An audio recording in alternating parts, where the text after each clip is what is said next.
Hey, it would really mean a lot to me today if you watched this full interview that I was able to do with Nick Bollettieri for our first tennis con. It really just shows the spirit of the man, how passionate he was, how inspirational he was, how driven he was, how he just loved life and had this infectious personality.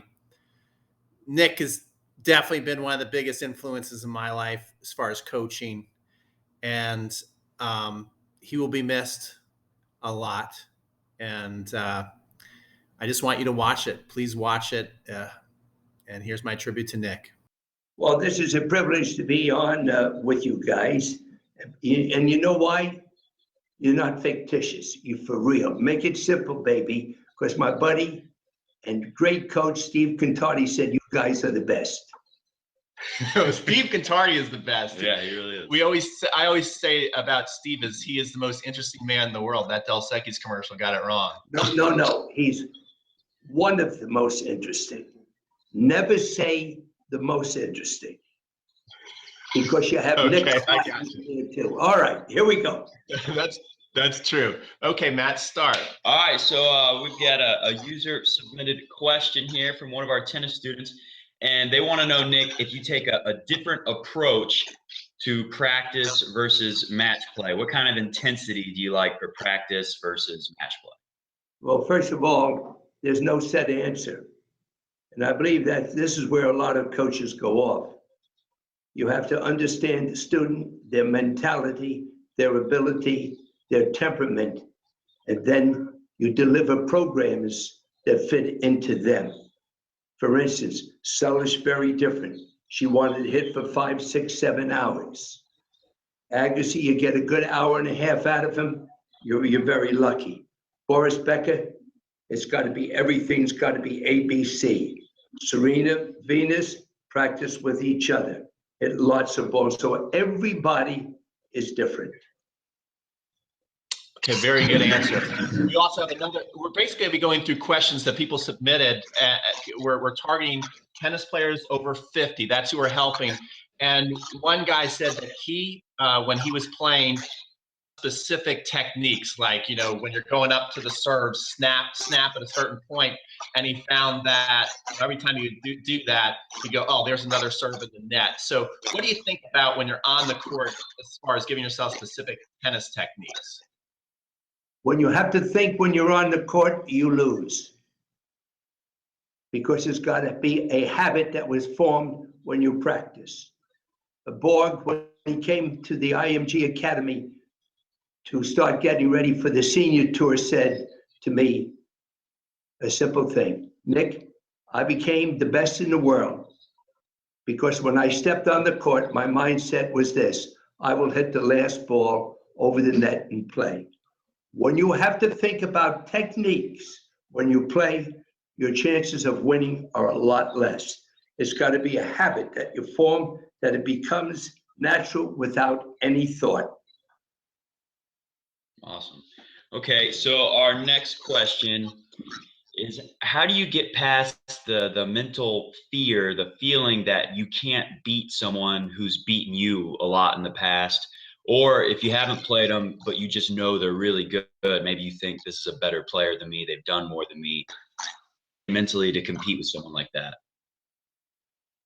So let's say, give it again, you didn't come over loud and clear. Oh, sorry. I was saying, how do you prepare for someone that's beaten you a lot in the past? You don't have confidence going into this match, or even if you haven't played them, you just think this player's better than me. They've done more than me. I haven't won as much as them. Okay, very simple. Very simple. Started. Very simple. What you got to say, I'm going to do what I can do, and this is an opportunity to take the other player down. When you start talking negative before the match, oh, coach, I drew the #1 seed. Coach, this guy is so good, he never misses. You already lost. Remember, the worst penalty is that you lose. Go out with an attitude, I will take that person down. I love that. I love that. I think it's one of the things that you've even noticed a lot of Grand Slam finals.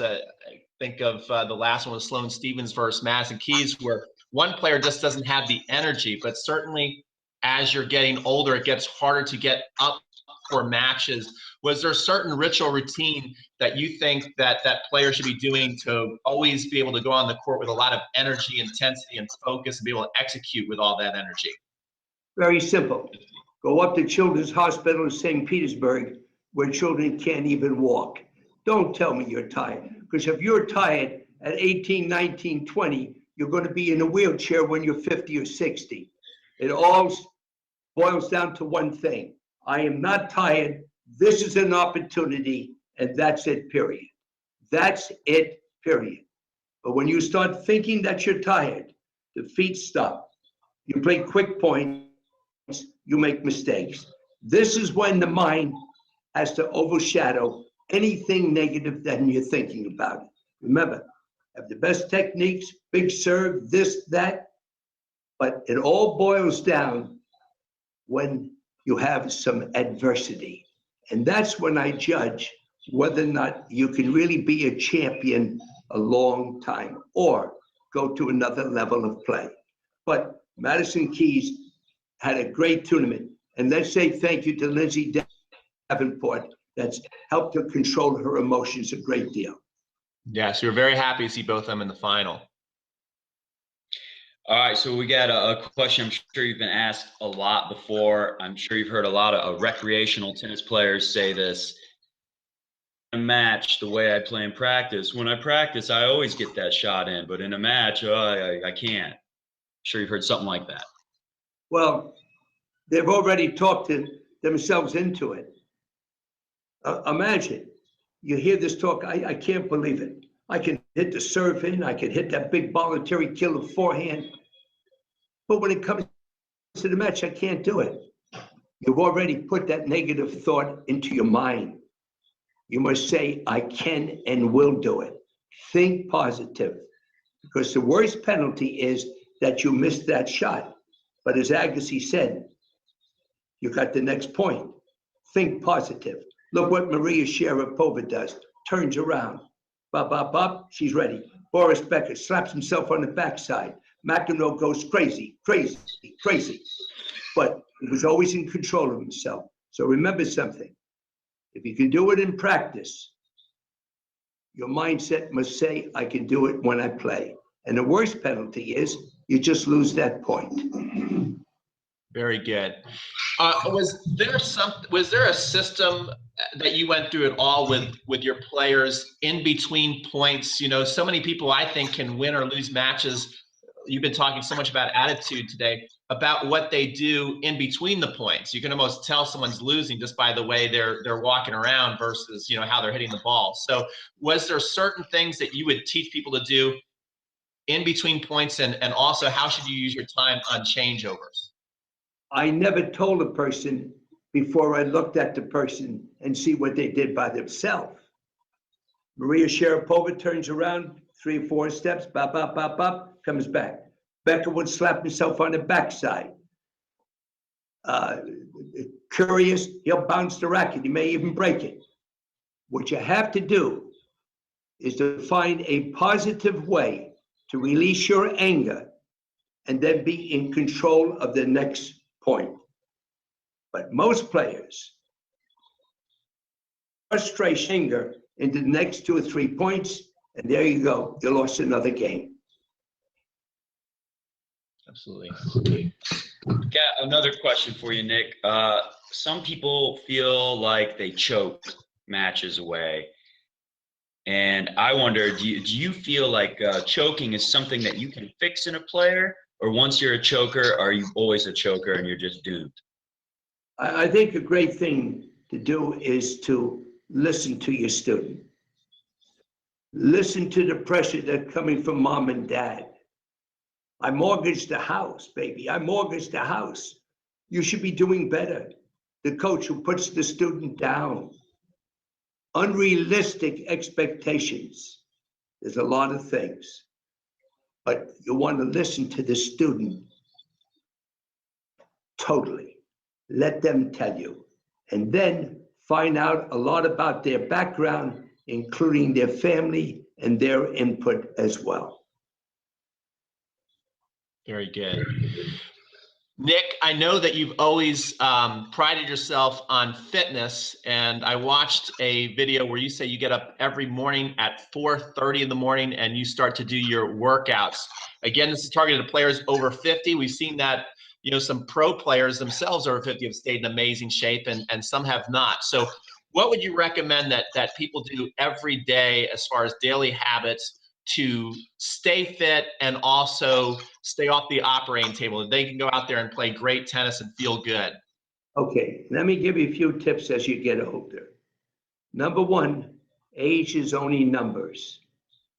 It's how you feel inside and what you've done to feel positive inside. That's number one. I want you to look in the mirror and tell yourself the truth and write down everything you eat and drink and the times that you do it.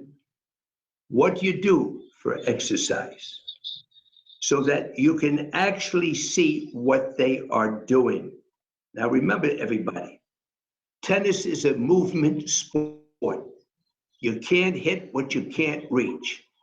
For all the players over 50, 60, 70, 80, I'm going to give them a free tip. I'm not going to charge you $900 for this. If your student can yell out before the ball crosses the net what zone the ball is going to bounce in and start moving simultaneously, they'll get the balls they never thought they could reach. Number two, Richard Williams, when he taught Venus and Serena at a young age, run for every ball. Daddy, the ball was way out. There is no ball out. You have two sets of eyes, your eyes and your brains. When your eyes see and think if you can get the ball, you'll never get it. When your eyes and brains see and react simultaneously, you'll get the balls you never thought you can reach. And last, when you rally, hit the ball to me, hit the ball to me. What do you mean hit the ball to you? The name of the game is hit the ball to you, maybe when I'm a little bit in trouble, but run for every ball. And most people do not do that. But they also have to do some extra physical fitness. Lose a few pounds, start walking, do the treadmill. I don't like running on concrete. Ride the bicycle. Remember, get in a little better shape physically, you'll reach balls you never thought. You have to work a little bit. I look in the mirror every night. My son Giacomo said to his mother, "Why does Daddy look in the mirror?" His mother said, "Your daddy tells himself how good he looks." 30 waist, 150 pounds. I don't drink. I don't smoke. I've never had a drug. And for me to look in the mirror and see something hanging over, baby, I could not accept that. So this is a lot to do with pride too, baby, pride, okay? So when you say, I want to get a little better in whatever you do, when you're stronger physically, you make better decisions mentally. When you're tired and exhausted, you go for a quick deal of selling a car. You go for a quick deal in building a point. Remember, mental and physical go together. Very cool. Mental and physical go together. I wanted to follow up on that, Nick. You said you don't like running, especially, is that because when you get over 50, running is too hard on the body, or you don't like it for tennis? It's too hard.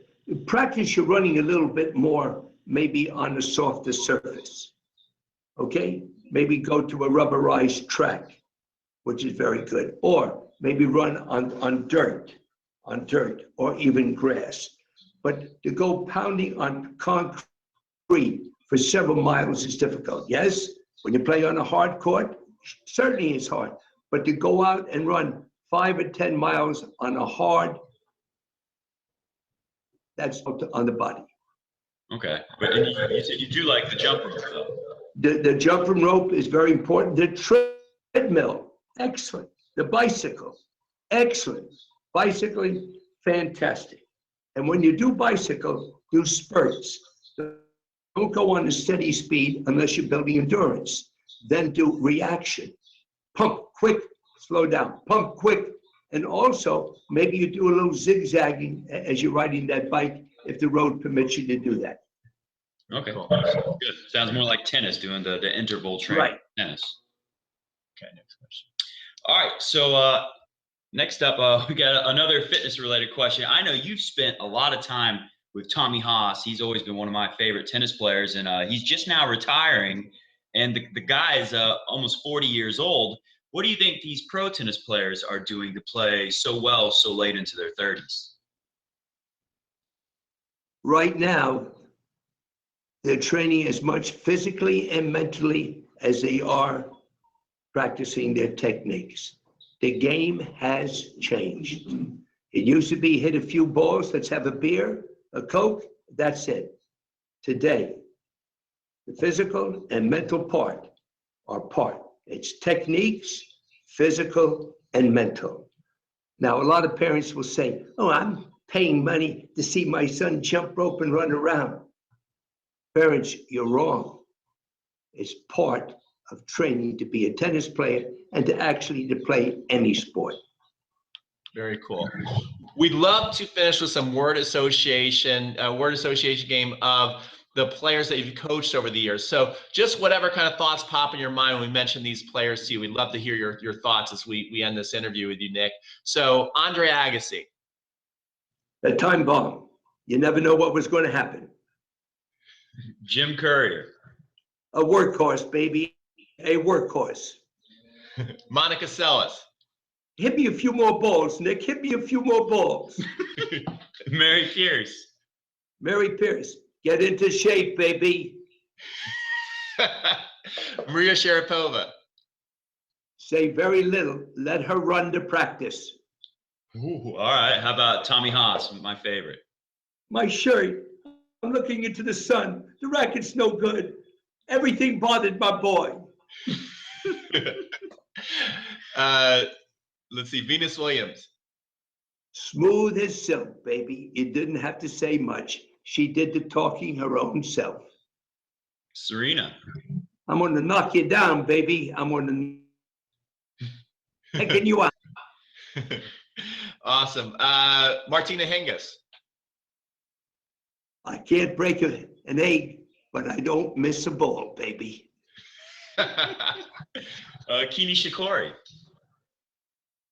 Hands and eyes and feet, you can't even measure it. Quote Andre Agassi. He was born with those. Wow. Great. Boris Becker. You better know what you're talking about. All right, and I got one last player. You didn't coach him, but you coached someone who did coach him to a Grand Slam championship, Roger Federer.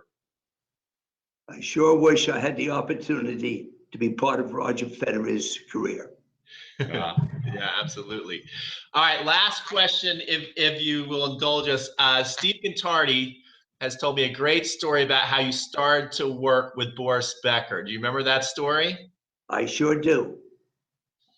Red Amy, one of my all-time coaches, I sent him over to Munich the first week to start working with Boris.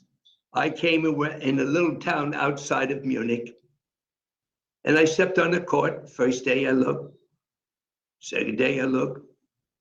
On the fourth, fifth day, Boris looked at me, he said, Mr. B, can you talk? I said, Mr. B, when I talk to you, I better know what I'm talking about you. We're going to get along very well, Mr. B. That's it. When you talk to Becca, baby, make it simple, and you better know what you're talking about. Very good. Hey, Nick, thanks so much for your time. You're awesome. This has been truly an honor to do this with you today. Well, I think that when you get some feedback from the people, and perhaps we do it again, get some feedback and see how they like the way we presented the show. And the more interaction you have, the better. Now, what I'm going to do, if we do it again, we're going to pick out and judge the best question, and they're going to send me a video for 1 hour done by them and their coach, and I'm going to evaluate that 1 hour compliments of you guys and me, totally free. Wow. Awesome. Thank you so much, So we'll Nick. make it, get the audience going, and then the coach and the player will send me the video. I'll hear the coach doing the video, and then I'll come back, Steve and I, and we'll evaluate the whole thing. All right, guys? What an honor. Thank you so much. Hey, Steve, what else are we doing that they can help us with? One of the things that we're doing, guys, is I'm doing what we call long distance learning. Okay. And what we do is a coach can do a one-time shot where the coach and the student do a video. But before they do that, we send out a questionnaire that the parents must fill out, the students fill out, and the coach fills out. The grips, where do you stand on the court, parents' expectations, coaches. Then I give then I come back with a one-time video analysis. I talk to them, I email them. What do we charge for that, Steve? And we charge $300 for that. And it's fantastic. Then I'm doing where I work with the student and the coach on an all year round basis. But it's fabulous. I work with the coach, So what you might do when you do that, anybody who's interested maybe in learning more about Nick's long distance learning, if you send me their email, we'll send them information.